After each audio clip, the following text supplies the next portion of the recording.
They will never be like me. Margaret Hale didn't know yet that those words would cost her the only person she had left. At 62 years old, she stood in her pristine living room, her belly swollen to an impossible size, stretching the delicate fabric of her cream-colored blouse.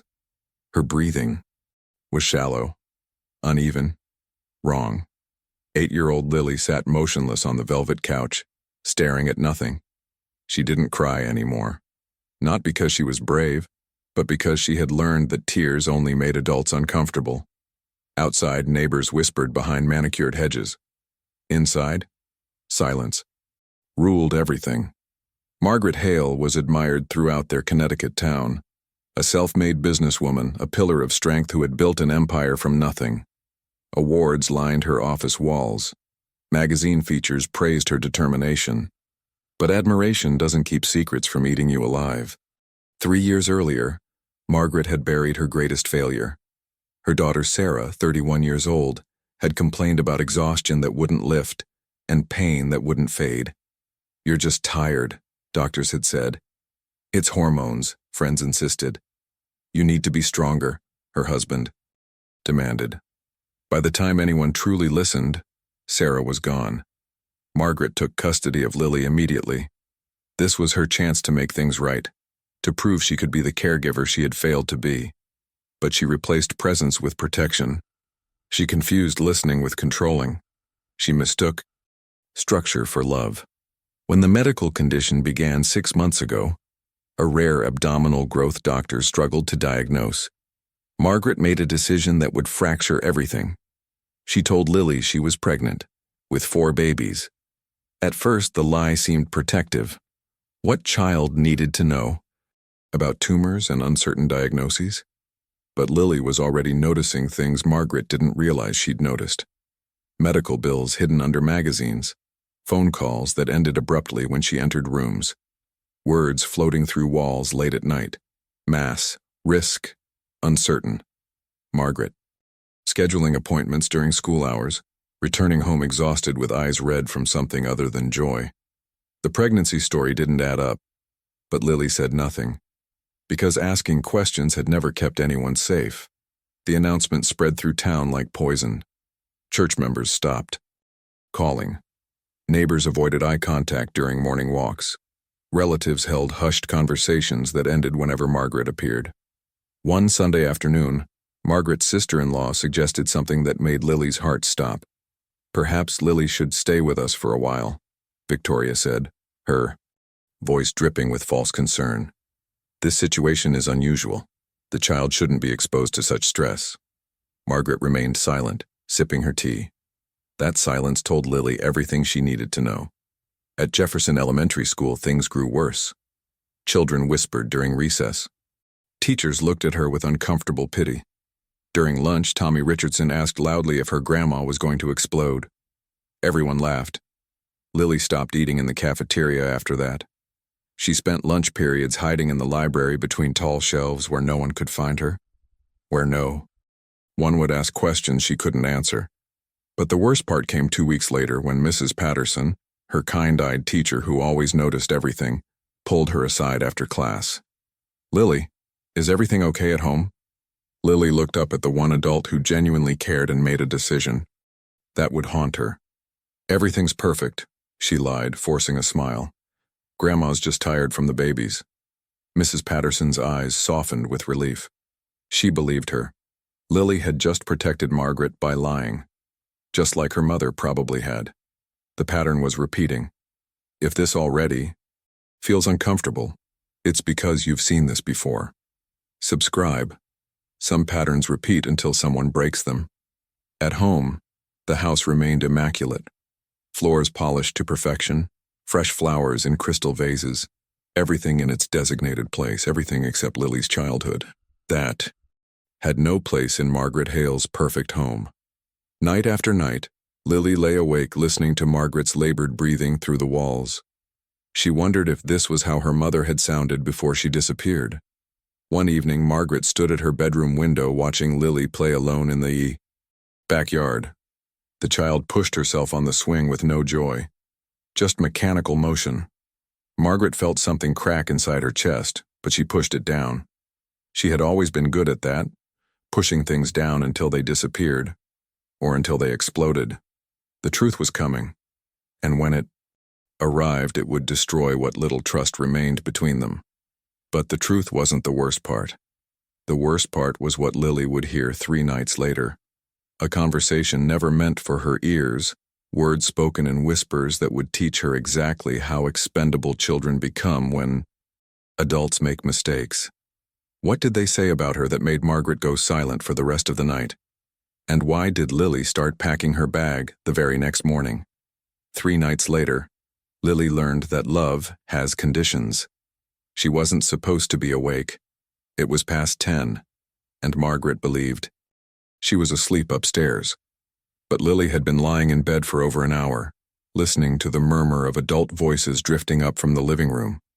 Victoria's voice, Uncle Robert's voice, and Margaret's, quieter than usual. Lily crept to the top of the stairs, her bare feet silent on the carpeted steps. She sat in the darkness, knees pulled to her chest, and listened. 4 babies at your age, Margaret. It's madness.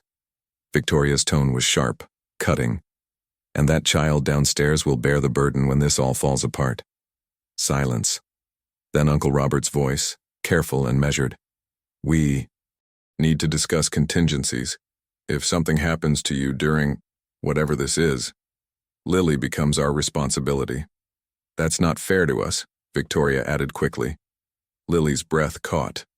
Margaret's teacup clinked against the saucer. That was the only sound she made. She's already damaged. Goods, Victoria continued, her voice dropping to a whisper that somehow carried perfectly up the stairs. Look at what happened to Sarah. Mental illness runs in families, you know. The last thing we need is Victoria. Margaret's voice was ice. But she didn't defend Lily. She didn't say Victoria was wrong. She just said her sister-in-law's name, then went silent again. Lily pressed her fist against her mouth to keep from making a sound. Her chest felt like it was caving in, but she kept listening. Had Margaret just agreed with them? I'm simply being practical, Victoria said. If you're incapacitated, we'll need to make arrangements.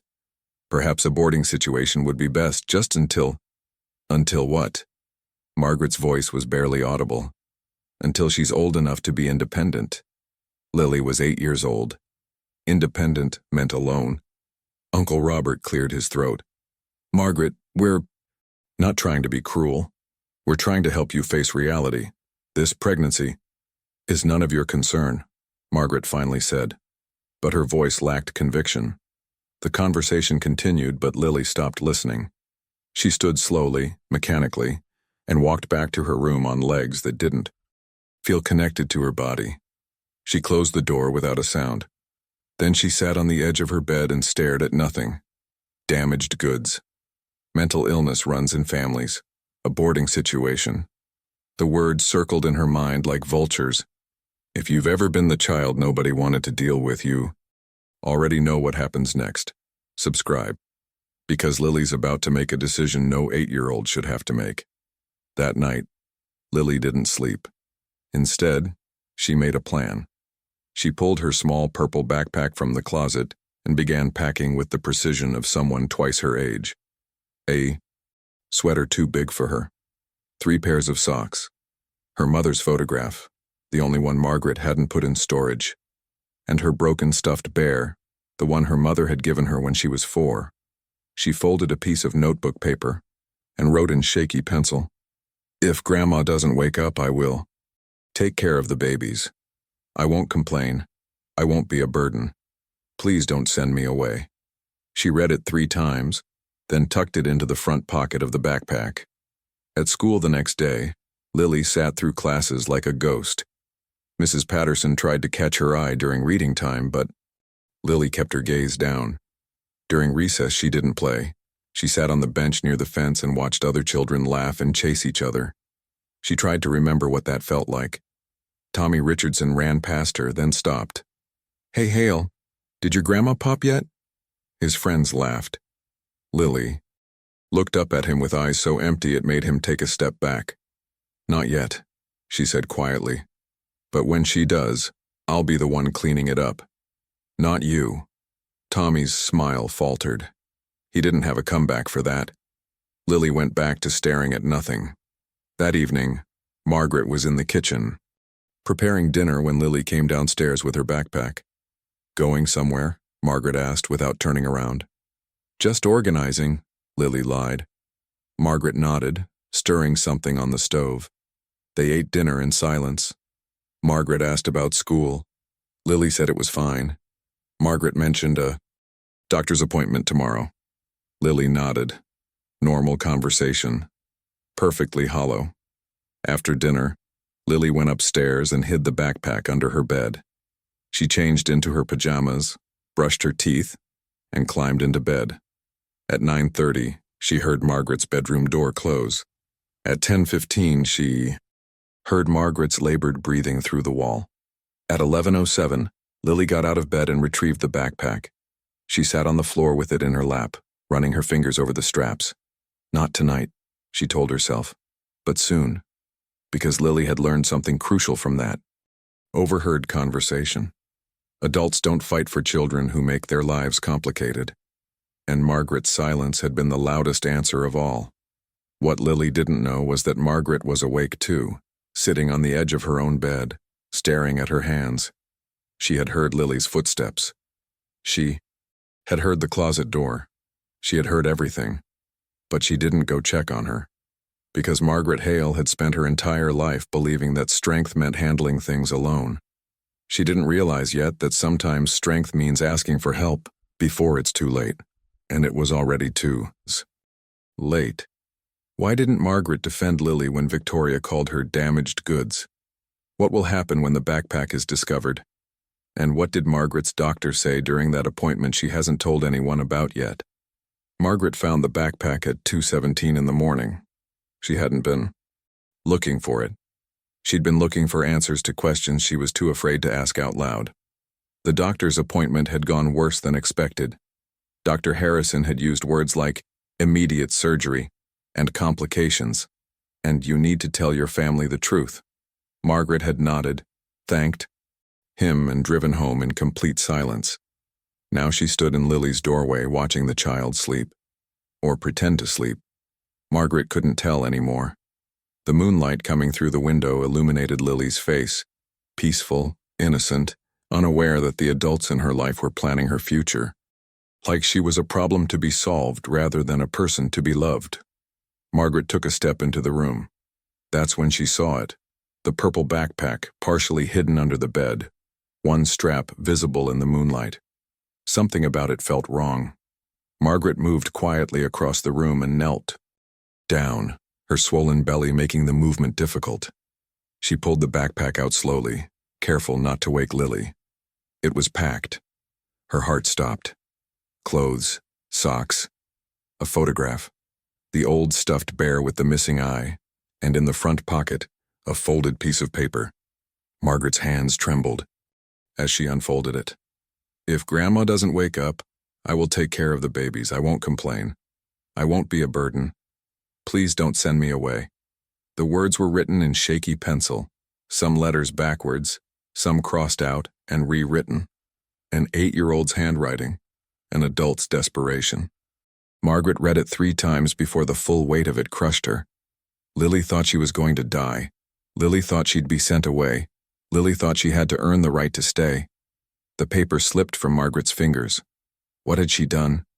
She looked at Lily, who was now awake, sitting up, in bed, staring at her with eyes that held no surprise, only resignation. You weren't supposed to find that yet, Lily whispered. Yet. Not, you weren't supposed to find it. Yet. As if this was inevitable. As if Lily had been planning for this moment. Lily. Margaret's voice broke. It's okay. Grandma. Lily's voice was too calm, too controlled. I heard what Aunt Victoria said, about me being damaged, about the boarding situation. I don't want to be a burden, so I made a plan. Margaret felt something inside her shatter. You heard that? Lily nodded. 3 nights ago, I was at the top of the stairs. And you've been carrying this alone for 3 days? Another nod. Margaret wanted to scream. She wanted to gather Lily in her arms, and apologize for every silence, every moment she chose control over connection. But her body wouldn't move. "There are no babies," Margaret heard herself say. The words came out flat, clinical, wrong. Lily blinked. "What?" "There are no babies, Lily. There never were. If watching someone's childhood end in real time makes you uncomfortable, subscribe, because the worst confessions are the ones that come too late." Lily didn't cry. She didn't scream. She didn't react at all. She just stared at Margaret with an expression that would haunt her forever. "So I was scared for nothing?" Lily's voice was barely a whisper. "It's not nothing. I'm sick. There's a growth. You lied to me. I was trying to protect you." "From what?" Lily's voice rose for the first time. "From the truth? From reality? Mom died because nobody listened to her, and now you're doing the exact same thing." The accusation hung in the air like smoke. Margaret opened her mouth, but no words came out. Because Lily was right. She had repeated the pattern. She had prioritized her own comfort over Lily's truth. She had chosen silence over honesty, just like everyone had done to Sarah. "Lily, I packed that bag because I thought if I could prove I was useful, you'd want to keep me." Lily's voice cracked. "I thought if I promised to take care of babies that don't even exist, maybe I'd be worth the trouble." Each word was a knife. "You are worth..." "Don't." Lily held up her hand. "Please don't say things you don't mean." Margaret felt her legs giving out. She sat on the edge of Lily's bed, her swollen belly making it difficult to breathe. Or maybe that was the shame. "I heard you stay silent when Aunt Victoria said I was damaged," Lily continued, her voice eerily calm now. "You didn't defend me. You just drank your tea." "I was trying to..." "Protect yourself," Lily finished. "I know. That's what everyone does." The room went silent. Outside, wind rustled through the trees. A car passed on the distant road. Normal sounds in a night that had just broken something fundamental between them. Margaret looked at the backpack on the floor, at the note she'd dropped, at the 8-year-old child who had been planning her own displacement because the adults in her life had failed her so completely. "What happens now?" Lily asked. Margaret didn't have an answer, because for the first time in her life, control wasn't an option. The truth was out. The damage was done, and no amount of structure or planning could fix what she'd broken. "I need surgery," Margaret finally said. "Soon, and I should have told you from the beginning." "Will you die?" The question was so direct, so childlike despite everything, that Margaret's heart cracked again. "I don't know," she answered honestly. "Maybe." Lily nodded slowly, processing this. Then she did, something Margaret didn't expect. She lay back down, turned to face the wall, and pulled her blanket up to her chin. "You should go back to bed, Grandma," she said quietly. "You need rest for the surgery. No anger, no tears, no demands. Just cold, practiced detachment." Margaret stood slowly, every movement painful. She wanted to say something, anything that would undo the last 10 minutes. But words felt useless now. She left the room, closing the door softly behind her. In the hallway, she leaned against the wall and finally let herself break. What Margaret didn't see was Lily awake in the darkness, staring at the wall with dry eyes. The child had learned something tonight that would change her forever. Honesty doesn't heal wounds. Sometimes it just makes them visible. Will Margaret survive the surgery? Or will Lily's worst fear come true? How do you rebuild trust when the foundation was built on lies? And what will Lily do now that she knows the truth changes nothing about how expendable she really is? The next morning, Margaret woke to find Lily already dressed for school. No breakfast, no conversation, just a child moving through the motions like a programmed machine.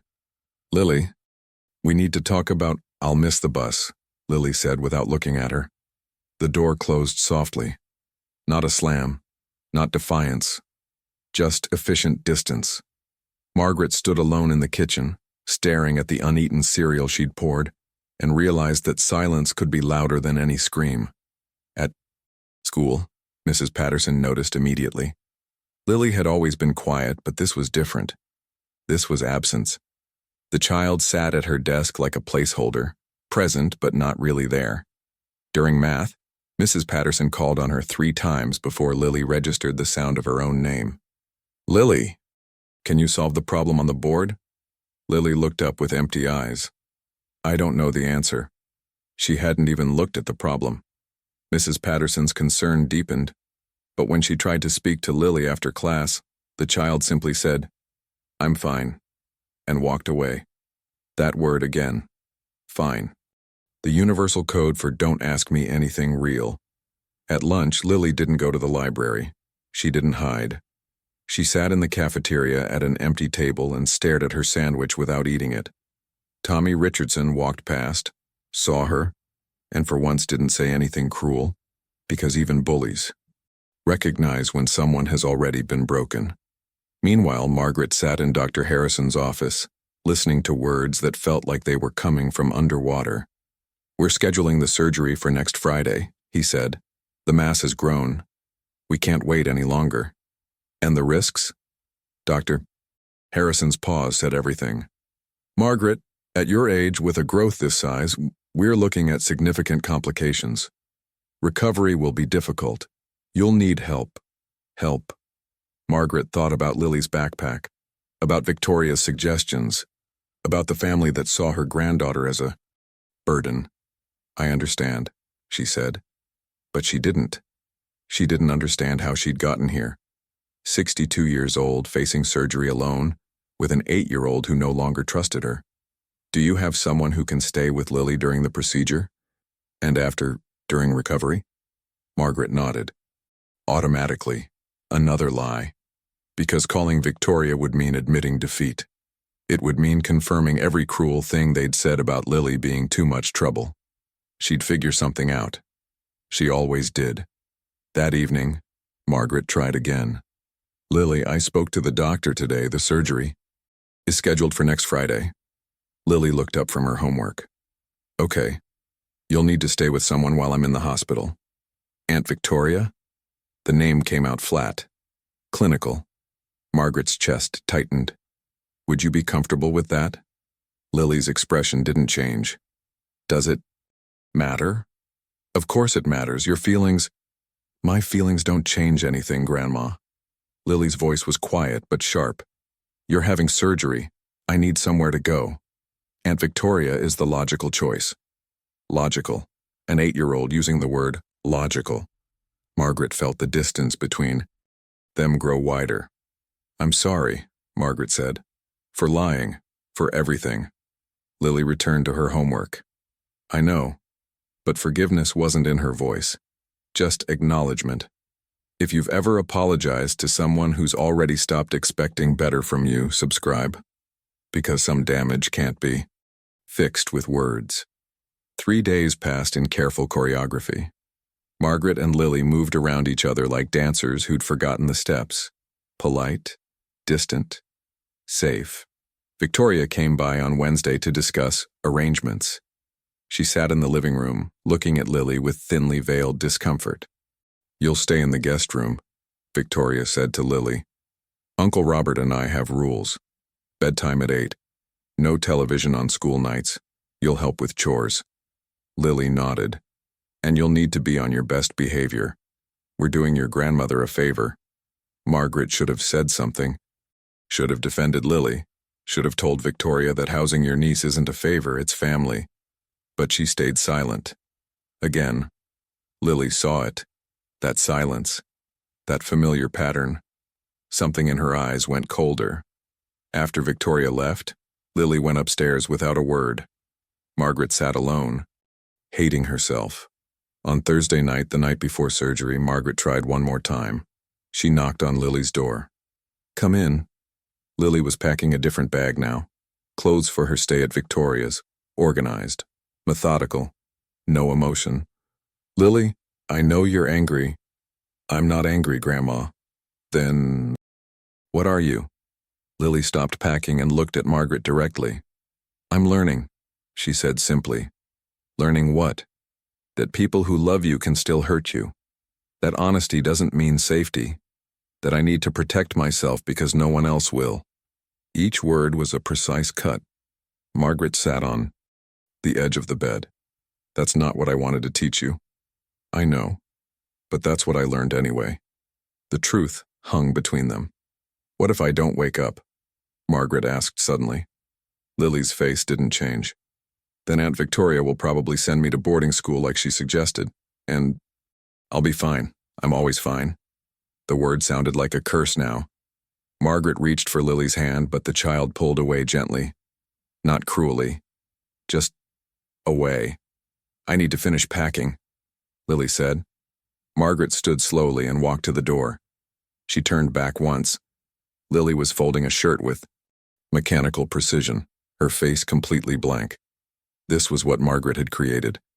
A child who had learned to feel nothing because feeling everything had become too dangerous. I love you, Lily. Lily paused for just a moment. I know, Grandma. I love you too.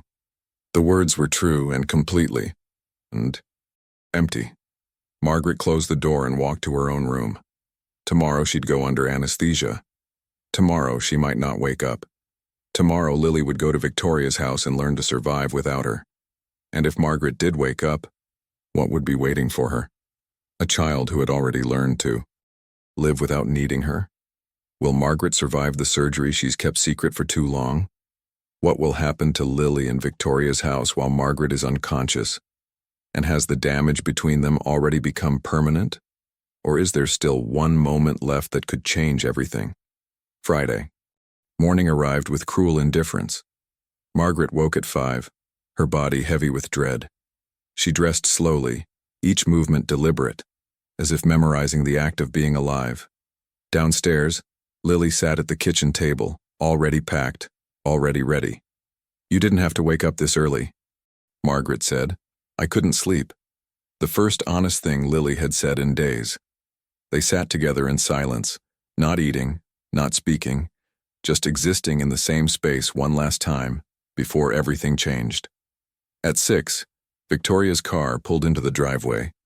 Margaret walked Lily to the door, wanting to say something profound, something that would matter if these were her last words. Be good, was all that came out. Lily looked up at her, and for just a second, Margaret saw the little girl who used to run into her arms. Then it was gone. I hope the surgery goes well, Grandma. Polite, distant, safe, Victoria honked. Lily picked up her bag and walked out without looking back. Margaret stood in the doorway until the car disappeared around the corner. Then she got into her own car and drove to the hospital alone. The pre-op room was cold and clinical. A nurse with kind eyes helped Margaret into the gown, took her vitals, and asked the standard questions. Is someone here with you today? No. Is there someone we should call after the procedure? Margaret gave them Victoria's number, hating herself for it. Dr. Harrison came in at 7:30. Are you ready, Margaret? She wanted to say no. She wanted to run back to her car, drive to Victoria's house, and take Lily back. She wanted to undo every lie, every silence, every moment she chose control over connection. I'm ready, she lied. They wheeled her toward the operating room. The fluorescent lights passed overhead in rhythmic intervals. Voices murmured around her. Someone counted backwards. Margaret's last conscious thought was of Lily's empty eyes. Then nothing. Meanwhile, at Victoria's house, Lily sat in the guest room staring at her hands. The room was perfect. Cream walls, floral bedspread, a desk with nothing on it. It felt like a hotel. Temporary, unwelcoming. Victoria knocked once and entered without waiting for permission. Breakfast is at 7. You'll clear your plate and help with dishes. Understood? Yes, Aunt Victoria. And Lily? Victoria's voice softened artificially. I know this is difficult, but we have structure here. Structure is what you need. Structure. The same word Margaret always used. Different house. Same control. Lily nodded, and Victoria left. Alone again, Lily opened her backpack and pulled out the photograph of her mother. Sarah's smile looked back at her. Young, hopeful, unaware of what was coming. Did it hurt? Lily whispered to the photograph. When you realized they weren't listening? The photograph didn't answer. Lily tucked it back into the bag and lay on the unfamiliar bed, staring at the unfamiliar ceiling.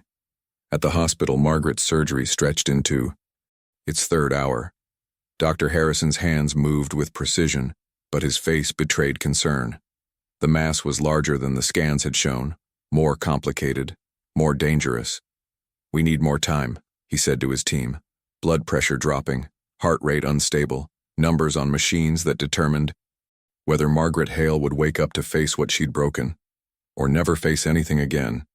If you've ever waited for someone to survive something they brought on themselves, subscribe, because sometimes the real surgery happens after the physical one ends. At Victoria's house, Uncle Robert came home at noon. He looked at Lily with the same uncomfortable expression everyone used. "How's the girl doing?" he asked Victoria, as if Lily weren't standing right there. "Fine, quiet, no trouble so far. Let's hope it stays that way." They spoke about her like she was a weather pattern. Unpredictable, potentially disruptive. Lily sat at the kitchen table eating the sandwich Victoria had made, and said nothing. She'd learned that silence was armor. At 2 o'clock, Victoria's phone rang. Lily's head snapped up. Victoria looked at the screen, then at Lily. "It's the hospital." Time stopped. Victoria answered, her face unreadable. "Yes, this is Victoria Hale. Yes, I see. When? And her condition?" "I understand. Thank you." She hung up. Lily's hands gripped the edge of the table. "Well?" Uncle Robert asked. Victoria turned to Lily with an expression that could have meant anything. "The surgery is over." Lily's breath caught. "Is she?" "She's alive." Relief flooded through Lily so intensely she thought she might fall off the chair. "But," Victoria continued, "there were complications. She's in recovery, but it's critical. They won't know the full extent for another 24 hours. Critical." The word hung in the air like a threat. "Can I see her?" Lily asked. "Children aren't allowed in intensive care." "But, no buts, Lily. We'll visit when she's moved to a regular room. If she's moved to a regular room.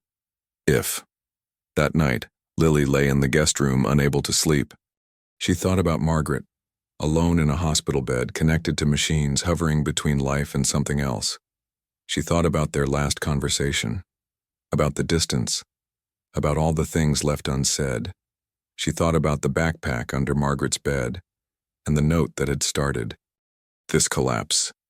And she wondered if Margaret was thinking about her too, or if people under anesthesia dreamed at all. At 3 a.m, Lily made a decision. She got out of bed, found paper and a pen in the desk drawer, and began to write. Not a note this time. A letter. To the grandmother, who might never read it. Saturday morning arrived with news. Victoria's phone rang at 8. This time her expression changed. She hung up and looked at Lily. "She's awake." Lily's heart soared. "But..." Victoria hesitated, and just like that, hope cracked. "But what?" "The doctor wants to speak. With family. About her prognosis. About what comes next." What comes next? The words every child dreads. Because what comes next is adult code for everything's about to change. Will Margaret recover? Or has the surgery only bought her borrowed time? What did Lily write in that letter she's too afraid to send? And what will the doctor say that Victoria doesn't want Lily to hear? Victoria left Lily at the house when she went to meet the doctor. "This is adult business," she said simply. Lily sat on the guest room bed, the letter she'd written clutched in her hands, and waited. The clock on the wall ticked with cruel precision. 9 o'clock, 9:15, 9:30. Each minute felt like evidence of something going wrong. At the hospital, Victoria sat across from Dr. Harrison in a sterile consultation room. "Margaret survived the surgery," he began, "but the recovery will be extensive. The mass was more invasive than we anticipated. We had to remove more tissue than planned." "Will she fully recover?" Dr. Harrison folded his hands. "Physically, with time and proper care, yes. But she'll need months of rest. No stress, no physical exertion, constant supervision." "How long?" Minimum 3 months, possibly 6. Victoria's expression tightened. That's impossible. I have a life, doctor. A job. I can't provide round-the-clock care. What about the child? Lily. What about her? She could help. Simple tasks. Companionship. Victoria's laugh was hollow. She's 8 years old. And frankly, she's part of the stress that put Margaret here in the first place. Dr. Harrison's jaw tensed. I don't think that's... You don't know the situation. Victoria cut him off. That child is damaged. Her mother had severe depression. Margaret's been shouldering an impossible burden alone. Margaret's condition has nothing to do with Lily. Everything has to do with Lily, Victoria said coldly. Margaret lied about being pregnant because she couldn't face reality. She created this chaos, and now someone has to clean it up. The doctor studied Victoria carefully. What are you suggesting?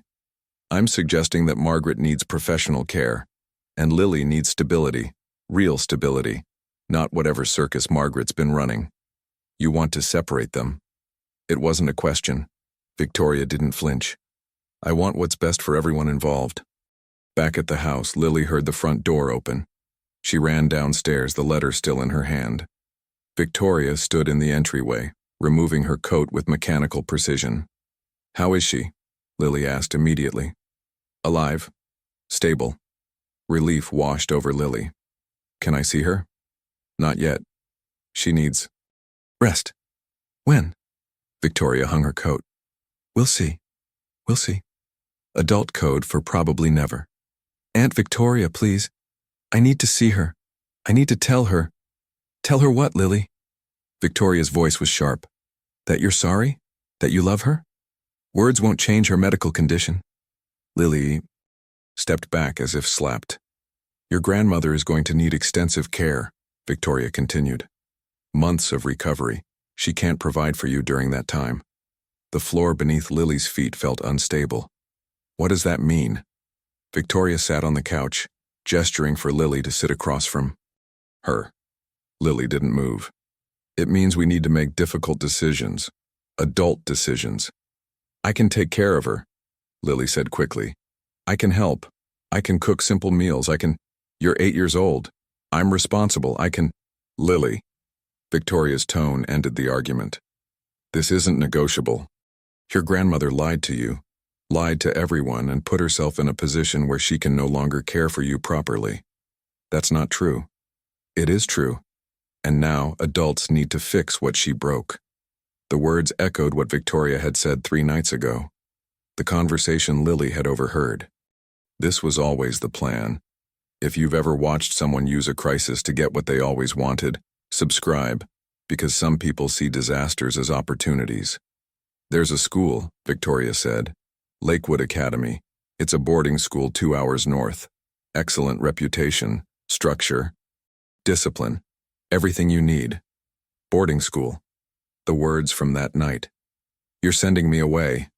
We're giving you stability. I don't want stability. I want my grandmother. Victoria's expression hardened.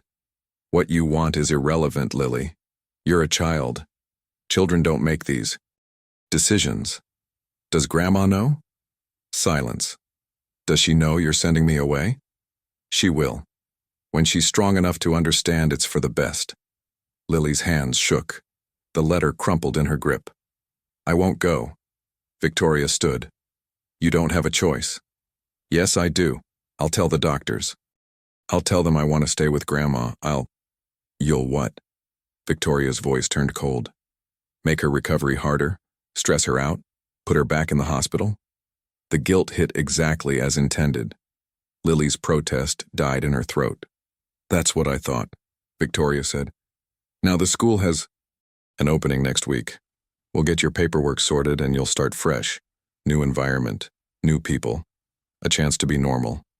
Normal, as if Lily's abnormality was the problem. What about my things? My mom's photograph? You can bring personal items, within reason, controlled. Even in grief. Lily turned and walked upstairs without another word. In the guest room, she sat on the bed and finally let herself cry.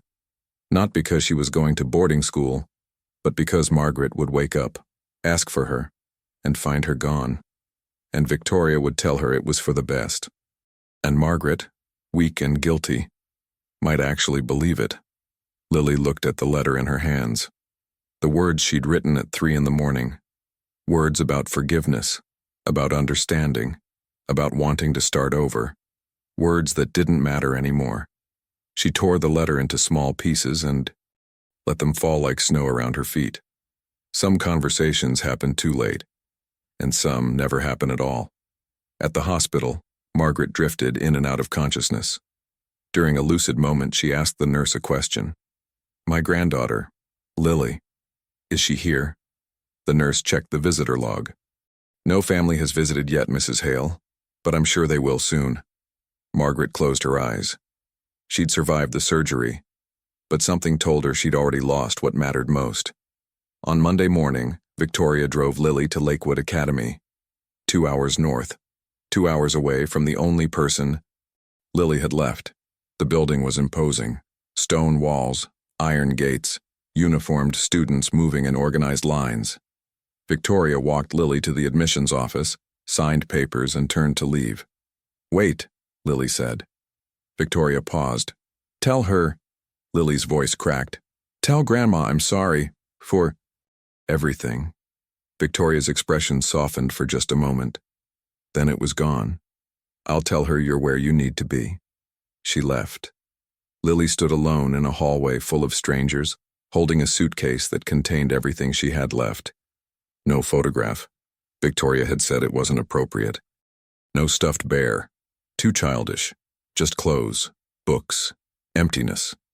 A teacher approached with a clipboard and a smile that didn't reach her eyes. "You must be Lily Hale. Welcome to Lakewood. Will Margaret ever find out that Lily didn't choose to leave? How long before Lily stops waiting for someone to come get her? And what will happen when Margaret finally learns the truth about where her silence led?" Margaret woke on Tuesday afternoon to find her hospital room empty. 4 days post-surgery, and not a single visitor. The nurse who checked her vitals wore an expression Margaret couldn't read. "Has anyone called?" Margaret asked, her voice weak. "Your sister-in-law calls daily for updates," the nurse said carefully. "And my granddaughter?" The nurse busied herself with the IV drip. "I'll let your family know you're more alert now." She left quickly, too quickly. Margaret stared at the ceiling, counting the tiles, counting the minutes, counting the reasons why Lily hadn't come. Maybe Victoria wouldn't let her. Maybe children weren't allowed in recovery wards. Maybe Lily was still too angry to care. That last thought hurt more than the surgical incisions. At Lakewood Academy, Lily sat in a classroom learning algebra she didn't understand with students who didn't know her name. The teacher's voice was distant, muffled, like listening underwater. "Miss Hale, are you paying attention?" Lily looked up. 20 pairs of eyes stared at her. "Yes, ma'am." A lie so automatic it required no thought. "Then solve the equation on the board."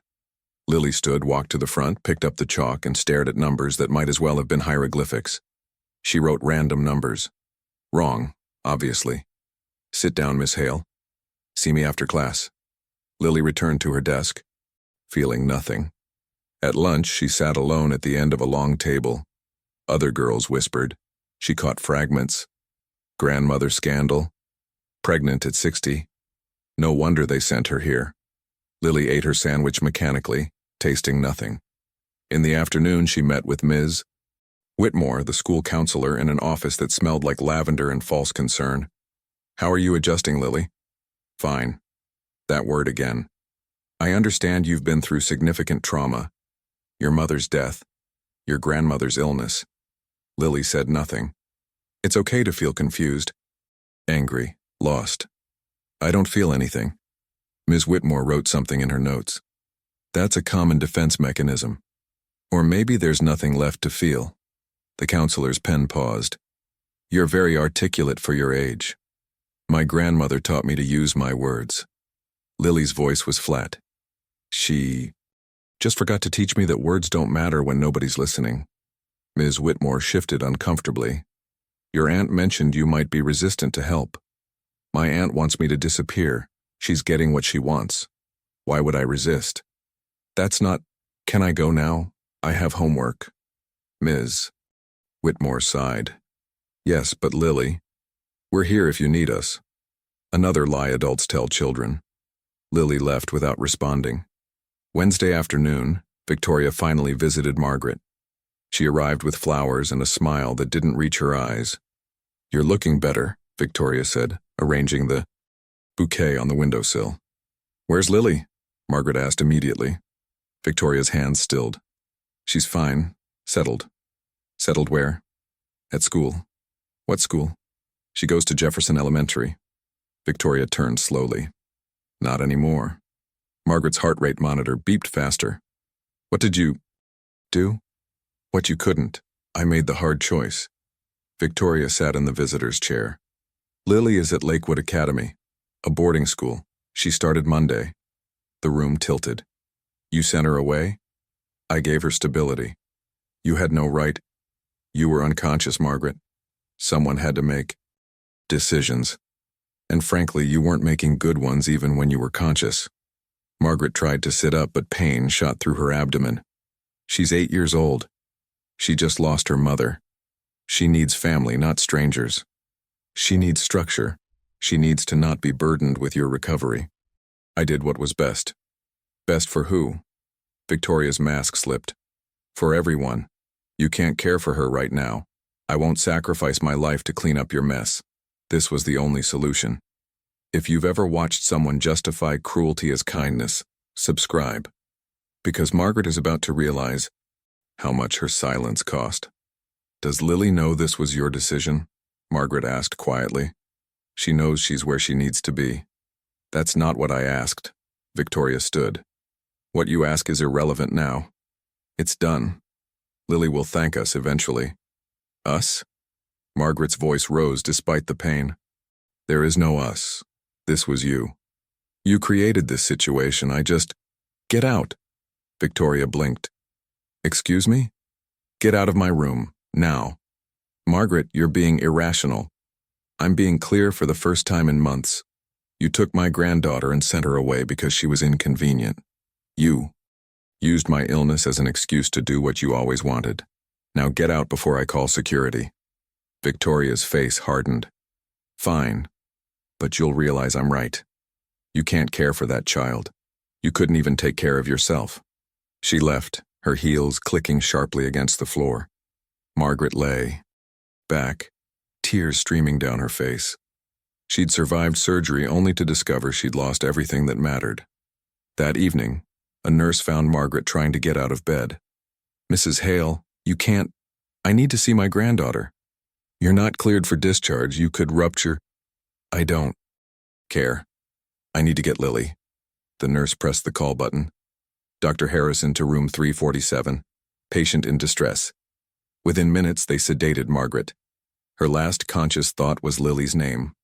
At Lakewood, Lily lay in her narrow dormitory bed, staring at the ceiling. Her roommate, a girl named Sarah, the cruelty of that name wasn't lost on Lily, snored softly across the room. Lily wondered if Margaret was awake yet, if she'd asked for her, if Victoria had told her the truth or some sanitized version of it. She wondered if Margaret even cared enough to fight, or if the surgery had given her an easy out, a medical excuse to let Lily disappear like everyone wanted.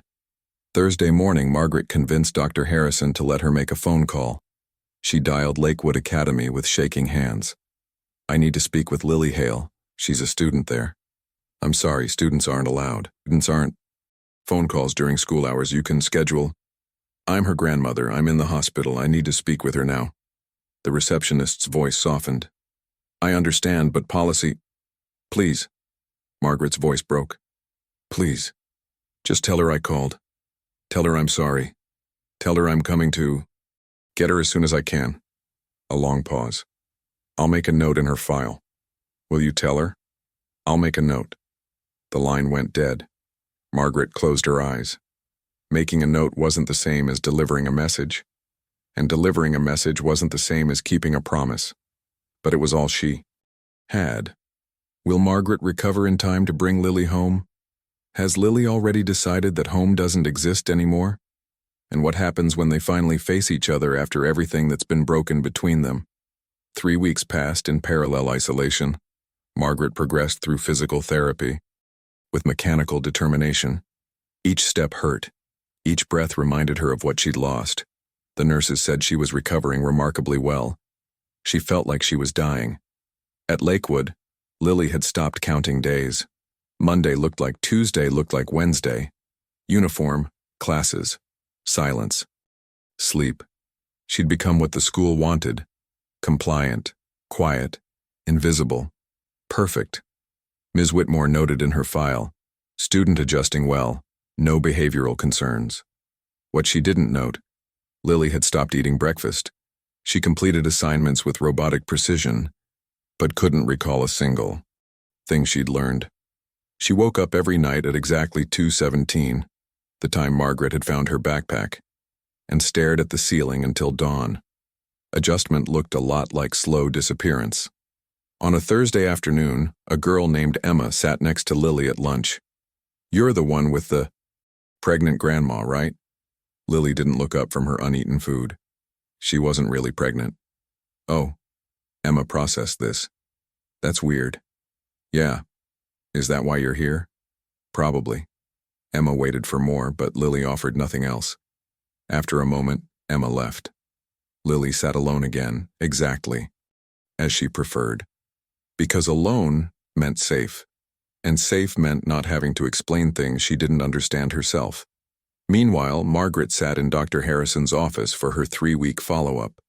"Physically, you're healing well," he said, reviewing her charts. "But I'm concerned about your mental state. I need to get my granddaughter back." "I understand. But Margaret, you're not ready for the stress of—" "I'm ready." Dr. Harrison set down the clipboard. "Legally, Victoria has temporary guardianship. Overturning that requires—" "I don't care what it requires. Tell me what I need to do." He studied her carefully. "Prove you can care for Lily. Physically, emotionally, financially. The court will want to see stability." "How long?" "Realistically, 2 months minimum. You need to complete recovery, show you have support systems in place. Demonstrate 2 months. Margaret's voice cracked. "She'll think I abandoned her. Then you need to communicate with her. Write letters. Call the school. I've tried calling. They won't put her on the phone. Keep trying. Document every attempt. It shows intent." Margaret nodded, but despair settled in her chest like concrete. 2 months. Might as well be forever to an 8-year-old who'd already been abandoned once. That evening, Margaret wrote her first letter. "Dear Lily, I know you probably hate me. I know I've given you every reason to. The surgery is over. I'm recovering. But the hardest part isn't the physical pain. It's knowing you're somewhere thinking I chose this, that I let Victoria send you away. I didn't choose this, Lily. And I'm fighting to bring you home. I know words are cheap. I know I've used them to lie before. But these words are different. I'm coming for you. Please wait for me. Love. Grandma." She mailed it the next morning. It arrived at Lakewood on Monday. The receptionist placed it in Lily's mailbox with the other unclaimed letters, mostly promotional materials and school announcements. Lily walked past her mailbox every day without checking it. She'd learned that waiting for messages from people who'd let you down was a special kind of torture. If you've ever written words you weren't sure would be read, subscribe. Because sometimes the cruelest distance isn't physical, it's emotional. On Tuesday, Margaret attended her first court-mandated therapy session. The therapist, Dr. Chen, was younger than Margaret expected and uncomfortably perceptive. "Tell me why you lied to Lily about being pregnant." Margaret had prepared answers, rational explanations, justifications. But sitting in that chair, none of them felt true. "I was scared," she said finally. "My daughter died. Because I didn't protect her. I couldn't fail Lily the same way, so I tried to control everything, and I ended up losing her anyway." "Control is often fear in disguise," Dr. Chen said gently. "I know that now. Do you? Or do you just know you should know it?" The question landed like a punch.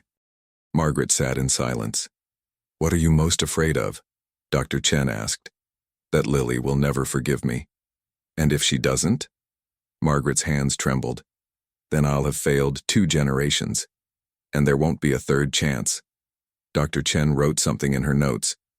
Recovery isn't just physical, Margaret. You need to recover from the person you were, the one who chose silence over honesty, control over connection. I don't know how. You start by being honest, even when it hurts, especially when it hurts. Margaret left that session feeling stripped bare, but maybe that was the point. At Lakewood, Lily failed her first test. Not because she didn't know the material, but because she couldn't bring herself to care about the material. What did algebra matter when nothing else did? Her teacher, Mr. Peterson, asked her to stay after class. This isn't like you, Lily. Your previous school records show you're an excellent student. Lily stared at her hands.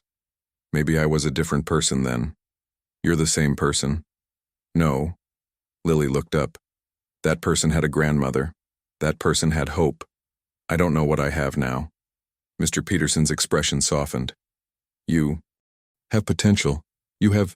Please don't, Lily stood. Please don't tell me what I have when you don't know what I've lost. She left before he could respond.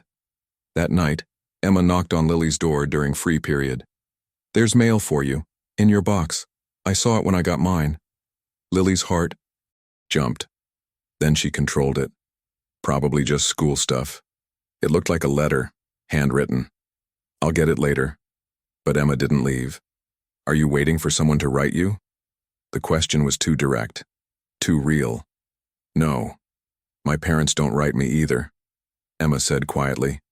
They're too busy, but I still check, just in case. She left.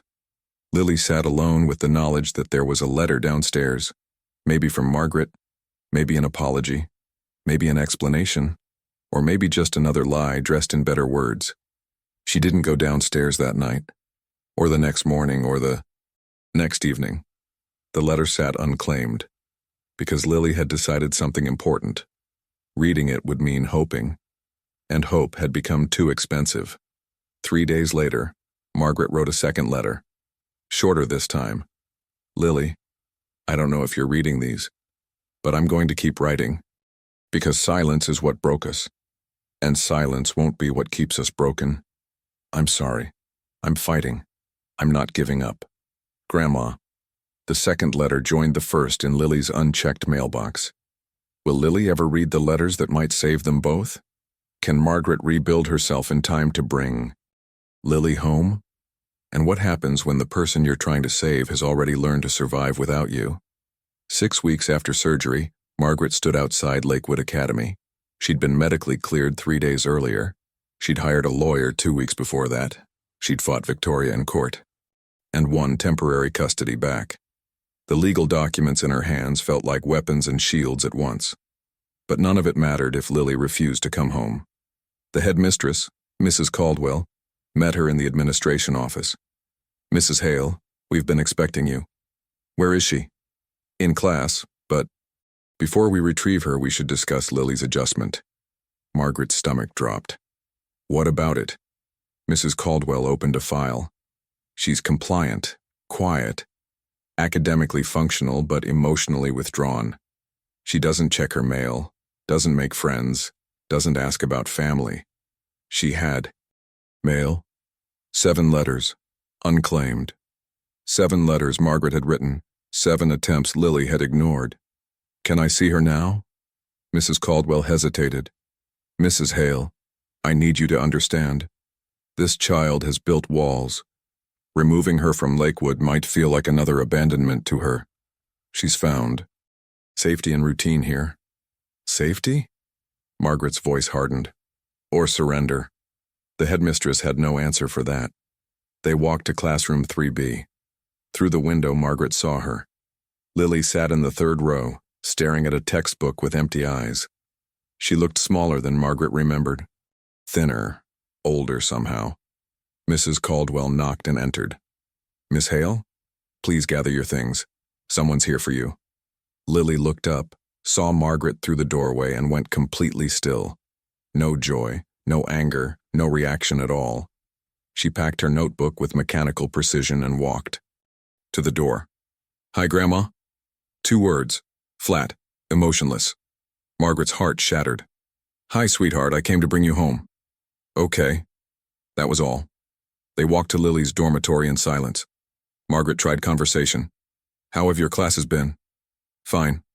"Have you made any friends?" "No." "Are you angry with me?" Lily stopped walking and looked at Margaret directly. "I'm not angry, I'm nothing. Being angry requires caring. I stopped caring." The words were delivered without malice. Just fact. Margaret felt tears building but forced them back. In the dormitory, Lily packed with the same mechanical efficiency. Everything folded, everything organized, nothing wasted. "You wrote me letters," Lily said suddenly. 7 of them. "I know, I didn't read them." "Why not?" Lily zipped her suitcase. "Because words don't fix things. You taught me that. If watching 2 people who love each other fail to connect breaks your heart, subscribe, because sometimes coming home is harder than leaving." Margaret drove them back in silence. The Connecticut landscape passed by, trees, houses, the familiar roads Lily had traveled her whole life. Everything looked the same. Everything felt different. At the house, Lily walked to her old room without being told. Margaret followed. "Lily, I know you don't want to hear this, but I need to say it. I fought to bring you home. I went to court. I fired Victoria as guardian. I proved I could take care of you."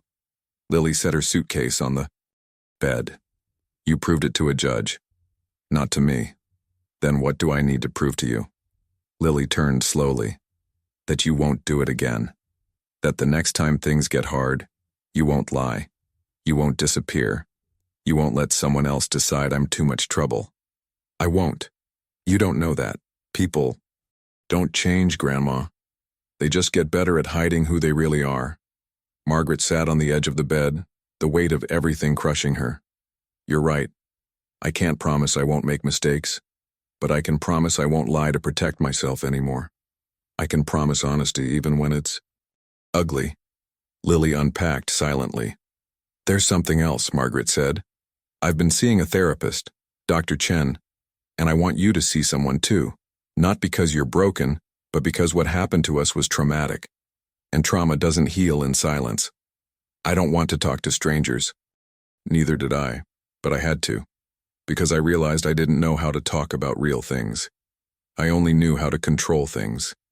Lily paused, holding one of her folded shirts. "What did you tell the therapist?" "The truth.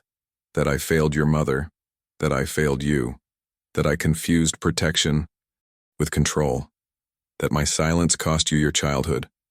For the first time, Lily's mask cracked. "Mom used to say that too, that nobody listened." "I know. And then she died. And you did the same thing. You didn't listen to me, you just managed me." Margaret nodded.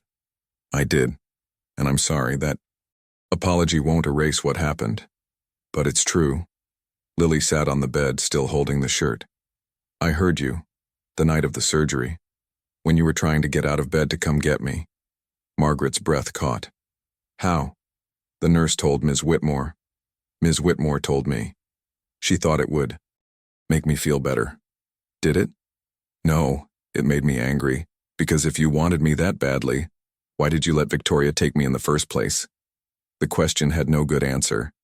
"Because I was weak," Margaret said finally. "Because I was unconscious when she made the decision, and when I woke up, she'd already done it, but that's not an excuse. I should have fought harder from the beginning. I should have never created a situation where she had that power." Lily was quiet for a long moment. "I wrote you a letter too," she said. "The night before your surgery. I was going to give it to you when you woke up. But then Victoria sent me away, so I tore it up." "What did it say?" "That I forgave you. That I understood why you lied. That I wanted to start over." Margaret's tears finally fell. "Do you still feel that way?" "I don't know. I'm too tired to know what I feel." They sat together. In the quiet room, 2 people who loved each other but didn't know how to close the distance. "I'm not going to tell you everything will be okay," Margaret said. because I don't know if it will be. But I'm going to show up every day. I'm going to tell you the truth, even when it's hard. And I'm going to listen, really listen, even when what you say hurts. Lily looked at her grandmother, this woman who'd tried so hard and failed so completely. Okay, one word. Not forgiveness, not trust. Just, okay. It was a start. That night, at dinner, they sat across from each other. Margaret had made spaghetti. Simple, imperfect, nothing like the elaborate meals she used to prepare. It's not very good, Margaret admitted. It's fine, Lily said. Then she took a bite and made a face. Actually, it's pretty bad. Margaret laughed. Actually laughed, and for just a second Lily almost smiled. Lily. 6 months later, they were still learning. Margaret attended therapy. Lily attended therapy. Sometimes they attended together. The house was messier now, less controlled, more real. Lily checked her mail. Margaret asked questions and waited for answers, even uncomfortable ones. They fought. Sometimes. Real fights. About boundaries. About honesty. About trust. But they didn't fight in silence anymore. One evening, Lily found the torn pieces of her old letter in a box she'd forgotten about. She spread them on her desk and tried to piece them back together. Some sections were too damaged to read, but one sentence remained intact. I forgive you, but I won't forget. Because forgetting is how patterns repeat. Margaret found her there, reading her own words. Do you still mean it? Margaret asked. I'm working on it. Margaret sat beside her. That's all I can ask. What Margaret didn't say, that working on it was harder than achieving it, that some wounds heal crooked, that trust once broken never quite fits back together the same way, but crooked healing was still healing, and imperfect love was still love. Years later, Lily would tell this story, not as a tragedy, but as a warning. She'd end it the same way every time. Children don't need perfect adults. They need honest ones. And sometimes the deepest wounds come from homes that look perfect on the outside but are silent on the inside. Did Margaret and Lily fully heal? Or did they just learn to live with the scars? Can trust be rebuilt, or does it just become something different? More fragile, more precious, more real? And when you finally learn to be honest, is it too late? Or is honesty itself the beginning of something new?